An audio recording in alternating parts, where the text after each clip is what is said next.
Goddag. Goddag. Ahmed.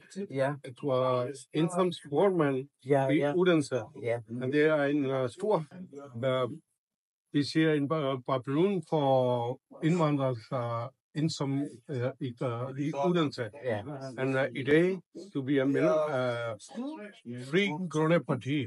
Ja. Så siger tusind tak. Selv tak. Men synes du, det bliver godt for indvandrere, og også for danskerne? Det er den parti, vi er med ind i Folketinget. Ja, jeg er rigtig glad i det, at nu det skandal, ja.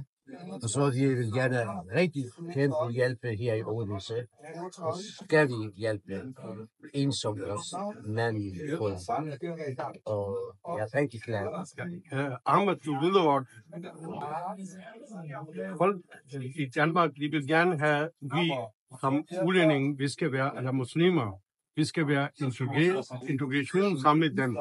Men problemer på deres side, der er ikke nogen integration.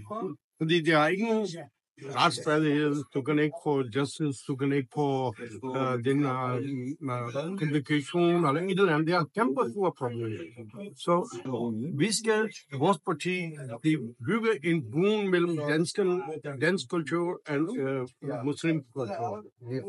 Og vi håber, du kommer til København, og du overtager uddannelses.